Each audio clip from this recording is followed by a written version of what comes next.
Hey everybody, welcome back to Havoc Maker Studio. My name is John, and today it is Memorial Day, so do you say Happy Memorial Day, or is it Merry? No. I'm hoping you guys are having a good Memorial Day. Oh man, what do you say on Memorial Day? You know what, to all my brothers and sisters out there, thank you for your service. There we go. Let's go with that one. And make sure you thank them. Make sure you thank your vets for everything that they've done. I think that's what today really is. It's a day of reflection. All right, I'm going to move on. This is getting weird. All right, so a subscriber told me about this, and I wasn't even aware. So there is this game. I want to say it's been out roughly since about Warhammer 40,000 time frame. It's definitely from the 90s, 2000s for sure. And it was called the Mutant Chronicles, and it was a tabletop miniature game.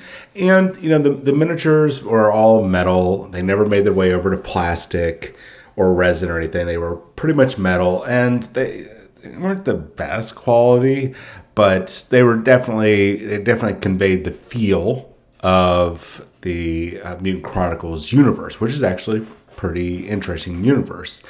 And the game rose and fell a few times, made its way over to actually I don't want to say best selling, but a really well-selling RPG that Modifius had carried, or they're still carrying it. I'm not sure what they're doing, but they've completed the saga, so they're not cranking out any more books. But that RPG lasted for, I want to say maybe a decade of them constantly putting out content. So the game, if you want to dive into the Mutant Chronicles universe in an RPG setting, head on over to Modifius and snag it. So they've come out, and unfortunately, we're down to our last 72 hours, 71 hours. Well, it just rolled over to 72, so it's like 71 and some change of their Kickstarter. So I'm sorry for the late video about this. So their pledge was they wanted 70,000. They've got double of that, and they've got a lot of unlocks. And I would say for a relatively obscure tabletop miniature game and or RPG system, this is a really well done looking system from what I'm seeing right now. And the fact that they've gotten double and that number of backers, that's about what I would expect from this. This is definitely some nostalgia feel. So if you are a fan of Mutant Chronicles, this is a good time to get on. We're going to look at it here in just a moment. So I had a chance to look through their playtest, not playtest, but their preview of how the game plays. It was very light on showing everything, but there was enough that I could grasp. This is a relatively easy game to play. Probably one of the easiest tabletop skirmish games to play, in my opinion, as of right now. So let's take a look.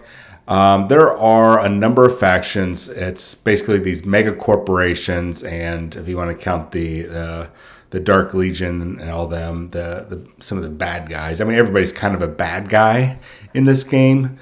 Just kind of like Warhammer 40,000, there's no real good guys. But if you want to look at the mega corporations who are always fighting against each other, and then you got the Dark Legion in its various forms as the bad guy or the antagonists, the real antagonists, the real threat to humanity. Then you can go good guys and bad guys. So there's the Bahas, I hope I'm pronouncing it, Capital, Cybertronic, Imperial, and Mishima. Those are the primary mega corporations. There's the Brotherhood, which is kind of like the Holy Order that acts as a mediator, moderator. They're the ones that do the whole peace thing amongst the mega corporations. Then we have the Dark Legion led by the Apostle of War. They're the really, really bad guys, the mutants and monsters and all that kind of thing. So let's just first take a look at some of the miniatures. So the miniatures, I have to say, they are there. There's a number of things I like about them and a number of things that I don't. They didn't really do anything. The things that I don't like, actually, is just one thing. They didn't really update that 90s, early 2000 aesthetic, which is also a good thing because they're keeping to the core roots of the universe and what everything was built upon. So when you look at these models, you know this is Mutant Chronicles. I would have liked it to kind of tighten up a little bit and not be so, like big shoulder pads. I hate the big shoulder pads of any game, looking at you, Space Marines.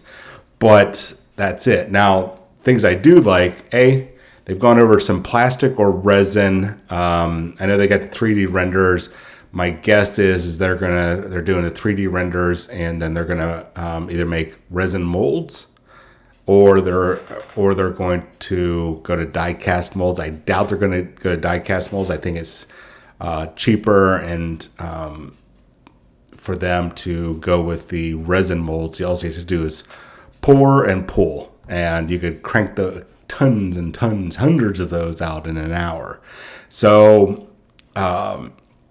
we already got the list of the rewards. There's going to be a print rule book, faction starter boxes. We're going to take a look at those here in just a second. And these are really their different levels of their the pledge rewards. So recon level, $25 gets you a full print book, a softcover book. And it's a small one, 6x9. I like the smaller rule books. I hate carrying around these, I'm looking at you, Games Workshop, these, full-size rule books that are 400 or 500 pages, which actually, like Games Workshop, we know it's about 100 pages of rules and 300 pages of stuff we don't need. But I get it. You're really pushing your lore. But I don't need a book that can cause 2d6 damage. I want a little book that's like maybe a d4 damage because it's light and I can carry it and everything like that. So that aside, then you can get just the faction boxes for $50. The Skirmish one comes out with 2 faction starters and the book for $120. Not too bad. Especially when you consider Games Workshop, you need to spend $60 or $70 on the main rule book. You need to spend, for these level starter packs, you're looking at about $50, $60. So you're going to be paying $30, $40 more for Games Workshop, and it's really not even enough to play. At any rate, I'm not going to go through all these. I'll let you guys, and the link and it will be in the description below for both this and the preview of the rulebook if you want to see it. So as you can see, it just gets more and more and more. One thing I'm a little not too happy about is that one model that they have available, like a Kickstarter model, which is the Brotherhood Archangel model. The only way you can get it is the full Hunter pack or the Supreme Necromagus pack, $1,000 to $2,000, which gets you everything. But I feel like that should have been something every level should have gotten. I mean, that's one thing that kind of sells, getting a freebie miniature for these type of games. That's like one of the things that sell. So you're playing on a 3x3 board with 10 to 20 models, and that's it. And it plays fairly fast. You only need one type of dice. And before we get into the models here, you only need a 20-sided dice. That's it. You don't need anything else. No hundreds of 6-siders. You don't need, I'm looking at you, orcs players, hundreds of D6s or D10s, D6s, D12s, like some other games have multiple different dice. All you need is, between you and your opponent, you really just need one, preferably one each.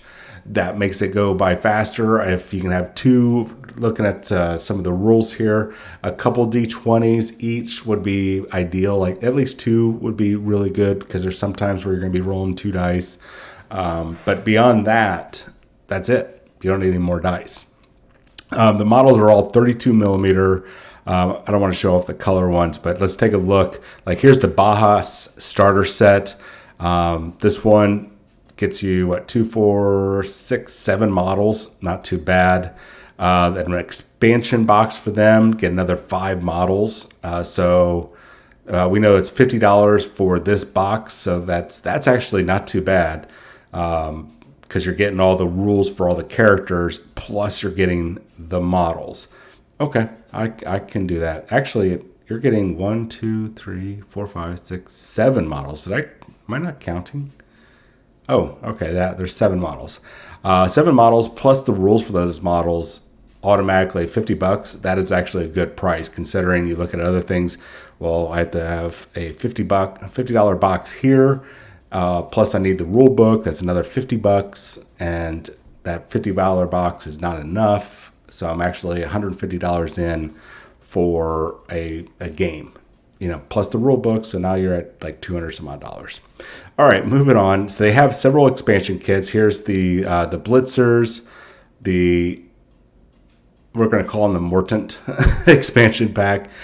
Before we move on to Capital, we got the Strikers, the Free Marines, the Sunset Strikers, and the Martian Banshees. Now, I'm not going to go through every single one of them, but as you can see, there's at least the Faction Starter Box, which obviously you're going to want to get, and then expansions. And do you have to do the expansions? Probably not. I still haven't seen everything, but from what I can tell, you don't need everything.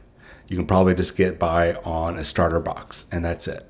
Just call it a day. 2 starter boxes, and you're definitely set. So the Imperials have got their stuff. Mishima, if you like cyberpunk style samurais and stuff, and ninjas and stuff, there's definitely the way to go. Algaroth, I think that's one of the dark. Yeah, that's one of the necromutants. That's what they're called. Not mutants, but necromutants. There's their faction. And so onward and upwards. So if some of this and all their different add-ons you can get, faction tokens and objective markers, data sheets. Oh, you can buy her, the downed Archangel pilot. Okay, $7. That's not too bad. That's average. I can handle that. So they pretty much got off all their stretch goals except for a couple. I think they have a couple right now, and I saw that they had made it. So they're at 145,000. Before I move on, let's find out. Yeah, so we know that they've got 140,000, so they should have all the rest of these unlocks. So that's not too bad. So before we take a look at the gameplay real quick, if Mutant Chronicles sounds familiar, there was a movie that had come out. We'll see the year here in a second. That had a pretty eclectic group of A and B list actors. I was really surprised. Now, this movie was not the best graphic wise. It was that era where they were trying to do everything green screen.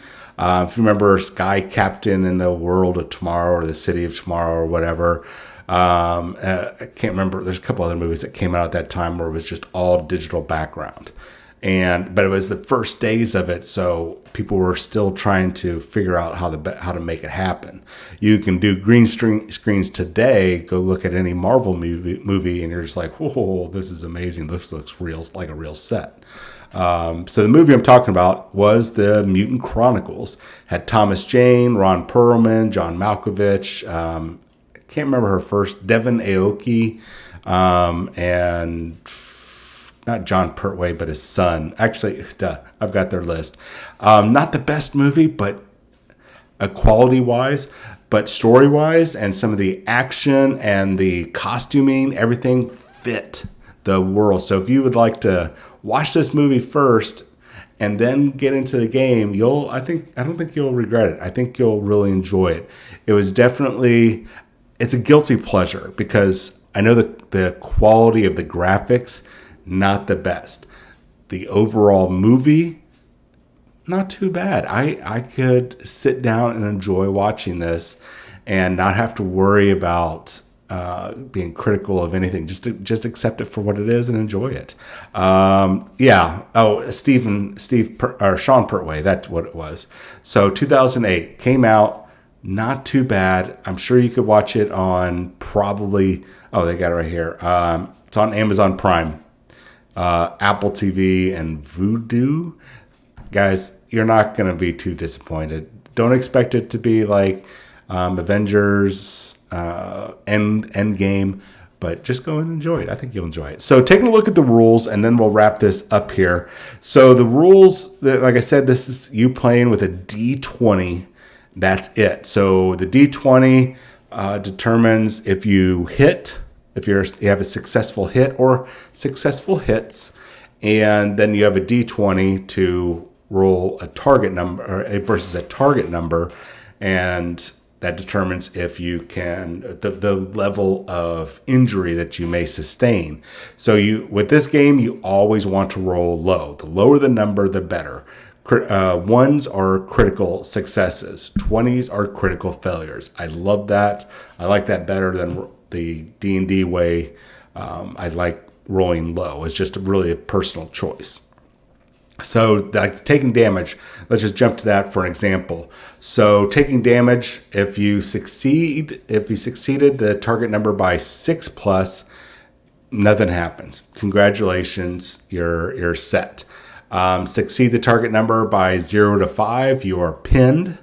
Failed the target number by 1 to 5, then you're pinned and wounded, not good. And then failed the target number by 6+, you are dead.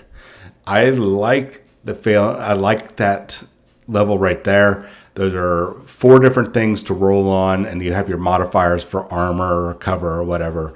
But it's almost like an RPG style there. I think that's the best. That means you're going to be paying attention to just a few statistics, and then that's it. You don't have to roll to hit, roll to wound, roll to save. No, that's you're just going to be rolling, and that determines if you've hit, and then they're going to roll to see if they've gotten wounded, or if their armor, whatever the bonuses are, happens. That's just 2 dice rolls. I like that instead of roll to hit, roll to wound, and then roll to save. Is that right? So I know we're only losing 1 in there, but I like that idea of drawing down. Then you don't have to see how many wounds you caused. It's just all the effects are right there.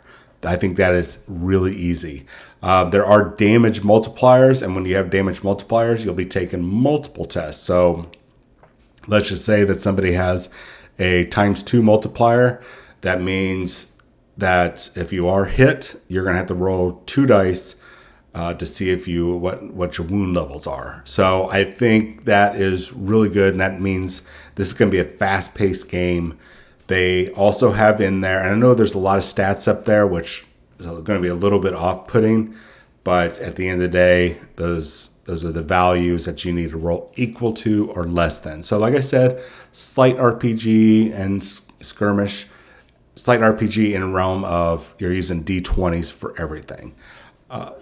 But if you play anything like Games Workshop or Privateer Press, seeing those stats across the top, you're used to them. You just got to learn the new system. I could probably go, probably take a look at this. One is probably melee weapon, pistol weapon, or whatever. I'm not sure. Your leadership score, your wounds, your strength, your move, and I'm not sure what AR is. I didn't see a lot of things that they didn't tell you a lot of what those stats are in this. It was just kind of it's a preview. So I'm not at all intimidated by this. I think this is actually looks pretty good. I might just go ahead and back the basic level just to have it. The miniatures, some of the miniatures look great. Some of them not my aesthetic. Main reason why I wanted to report on this is because I had a subscriber tell me about it, and Mutant Chronicles, I've always been kind of interested in it. I really like the movie, and I might as well go ahead and back it. I mean, it's not going to hurt to back even just the basic level, just to have access to another skirmish game. So when I am bored playing Marvel or Shatterpoint or Warhammer or any other game, it's like, you know what, guys, let's go ahead and just take a quick break. Let's play this game for a while. I've got 2 starter sets and the core rulebook. Let's just jam this out, just have some goofy fun, and then take a break. Because one thing that I notice is that people will play their favorite game over and over and over again. They get blinders on, and which nothing necessarily wrong with that. But when you have those blinders on, you're missing out on other games. And when you play these other games, you learn different tricks, different tactics, different strategies that you can apply to those other games in some fashion. It might change your perspective on how you play your favorite game. So that's why I always suggest you should always try to play at least one other game that's not your favorite. So if you are one of the Warhammer 40,000, Horus Heresy, Age of Sigmar players out there, like the 20,000-ish each, then take a break. Go play another game. Just go and put some money on it. To go and do Warzone Eternal, drop $120. That gets you two starter boxes and the rule book. You got the complete game right there. Have some fun and take a break, and then go back to your Warhammering. Let's go with Warhammering and carry on with whatever it is that you like doing. I hope I'm making sense here. Anyways, links will be down in the description below. Thank you so much, subscriber, for pointing that out to me. Make sure you guys go ahead and subscribe, leave a comment, and if you're going to put a thumbs down on the video, throw a comment down there. Let me know why. That way I can kind of improve upon all of this. You guys have yourself a good Memorial Day or a great... oh man, here I am with that weirdness again. Have a great week. You guys, I'll talk to you later. See ya.